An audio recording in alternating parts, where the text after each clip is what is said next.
삶을 단순화해야 목표로 가는 최단 거리를 형성할 수 있다. 삶을 단순화하지도 않고 최단 거리로만 가려고 해봤자 온갖 복잡한 걸림돌만 만나게 될 뿐이다. 단순한 삶은 정리된 삶이다. 정리하려면 일단 비워내야 한다. 가능한 한 삶을 단순화하라. 물건들의 속박에서 벗어나라. 덜 사고 덜 쓰며 단순하게 산다. 그게 내가 살려는 삶의 방식이다.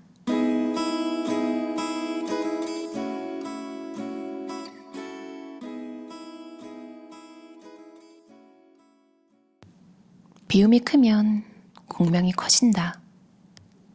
단순하게 사는 삶은 채우는 것이 가능하다. 들어올 공간이 있어야 채울 수 있다.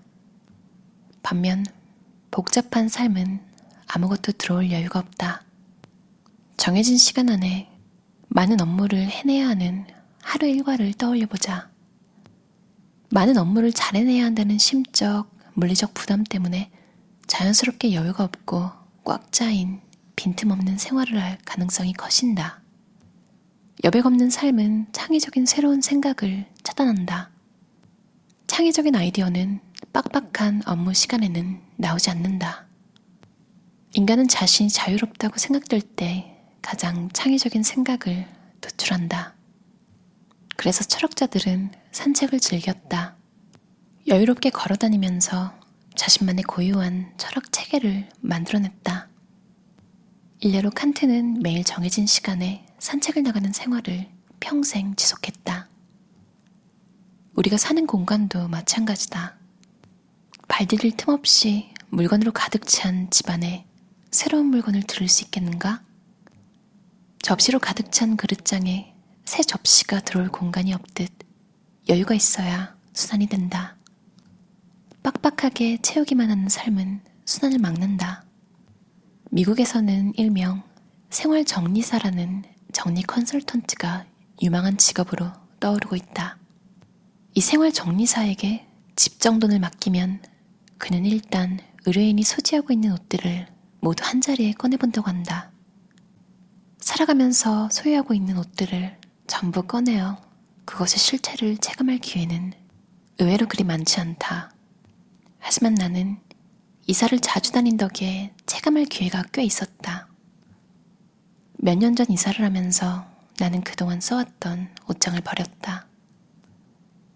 나는 그 옷장 안에서 10년 정도 살고 있었던 어마어마한 옷더미의 실체를 보게 되었다. 10대 후반에 입었던 것부터 언젠가는 입을 거라며 쌓아놓은 거대한 옷더미. 그 옷더미 속에서 실제로 입을 수 있는 옷은 20%도 되지 않았다. 10년이면 광산도 변하고 체형도 변하고 사는 모습도 변한다. 당시 30대 초반이었던 나는 10대 후반에 입던 옷들조차 버리지 않고 있었던 것이다. 그뿐만이 아니었다. 20대 초반에 입었던 작은 사이즈의 옷들, 유행이 이미 한참 지나가 버린 티셔츠들, 비싸게 주고 샀다는 이유만으로 버리지 못하고 있던 옷들, 그 엄청난 옷더미를 보며 왜 저렇게 필요 없어진 물건에 시간과 돈을 써가며 사들이게 되었는지 납득이 안 되었다. 나는 그 옷더미를 분류하여 그중 절반 정도를 아파트 경비실 옆 폐의류 수거함에 넣었다.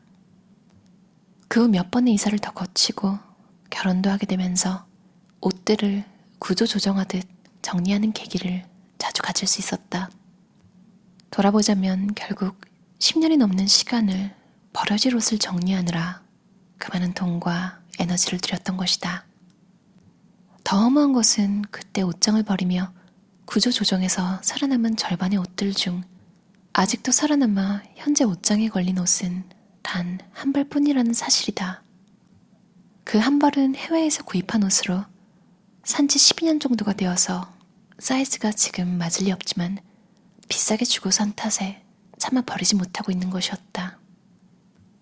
삶이 빠른 속도로 변하면 변할수록 입는 옷도 달라진다.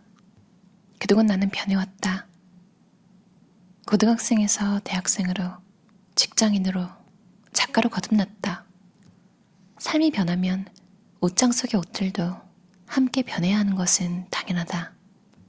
그때마다 옷을 버리지 않고 여러 이유를 들어 옷을 구조조정하지 않았다면 어떻게 되었을까? 지금 살고 있는 집에 방 2개를 채워도 정리되지 않는 옷들과 씨름하느라 에너지를 쓰고 있었을 것이다. 과거에 입던 옷들을 정리하며 과거에 매인 채 앞으로 입을 가능성이 없는 옷들을 보관, 정리하느라 기진맥진해 있을 것이다. 가브리엘 샤넬은 여성들에게 이런 패션 조언을 했다. 옷장을 열고 당신에게 필요한 것, 편안하게 느껴지는 것, 자신감을 느낄 수 있는 것, 자신처럼 느끼게 해주는 것이 아니라면 모두 없애버려라. 인생을 살다 보면 극과 극은 서로 통한다는 진리를 깨닫는 때가 온다. 살고자 하면 죽고, 죽고자 하면 살 것이다. 삶과 죽음은 원래 한 쌍이다. 삶이 있기에 죽음이 있고, 죽음이 있기에 삶이 있다. 같은 맥락이다. 버리면 얻을 것이다. 비움이 있어야 채울 수 있다. 채우기를 원한다면 먼저 버려라. 현재 필요하지 않은 것들을 과감히 삭제하라. 버려라. 쳐내라. 이것이 단순한 삶의 핵심이다. 많은 걸 가지면 새로운 것이 오지 않는다. 비워야만 얻을 수 있다. 비우지 않고 채우기만 하는 그릇은 언젠가는 넘치게 마련이다. 흘러넘친 것들은 흩어져 이미 주워 담을 수 없다. 흘러넘친 뒤 그제야 후회하지 말고 그릇을 미리미리 비워두자. 비울수록 풍요로워질 것이다. 삶이 단순할수록 내면은 행복으로 채워지기 마련이다. 거듭 강조한다. 비워야 채울 수 있다. 비우는 것이 먼저다. 비워야 공간과 여유가 생긴다.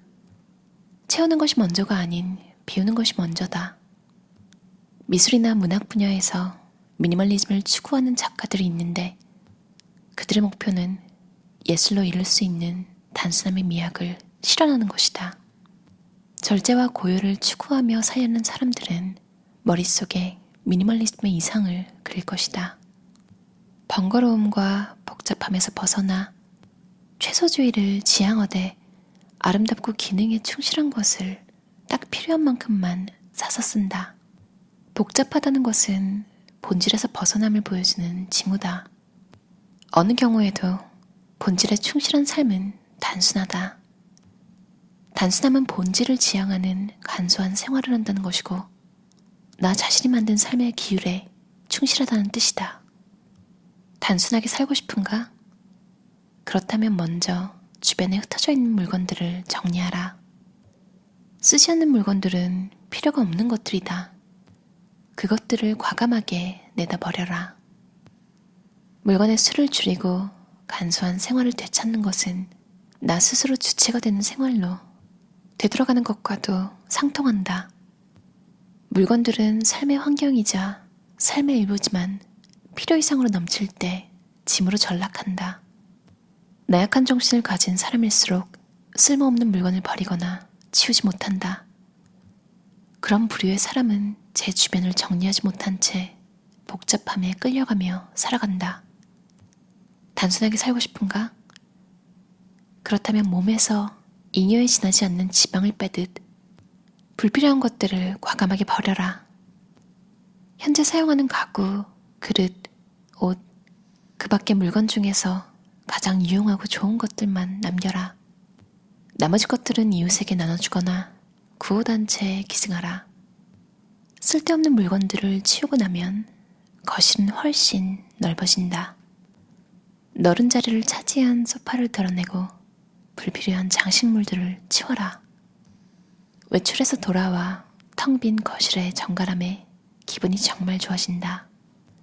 정갈해진 공간은 오래 머물고 싶게 한다. 다시 물건을 채우지 않는다면 거실이 복잡하거나 난잡한 상태로 돌아갈 일이 없다. 물건을 최소화하고 살면 무엇보다도 마음이 단순해지는 기적을 맛볼 수 있다. 마음이 단순해지면 직관이 예민해지고 물질이 가리고 있는 본질을 더 잘 투시하게 된다. 간소한 삶을 바란다면 최소의 물건들에 만족하라. 소비주의에서 자유롭고 싶다면 무엇을 해야 하는가? 먼저 버려라. 단순함과 관소함 속에 삶의 진리가 숨어 있다.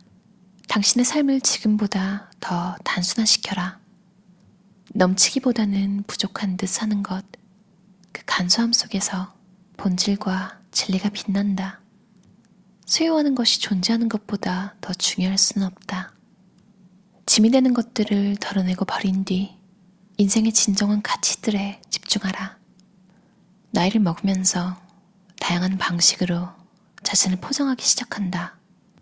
그런 포장은 의식주 모든 방면에 걸쳐 이루어진다. 심지어 마음도 허영과 자만, 나아가 자기 혐오에 이르기까지 덕지덕지 장식되어 순수한 마음을 완전히 감추고 살아가게 된다. 우리는 죽을 때도 태어날 때와 마찬가지로 아무것도 가지고 가지 못한다. 단순하게 선택하라, 정리하라, 그리고 집중하라. 단순한 것이 위대한 것이다.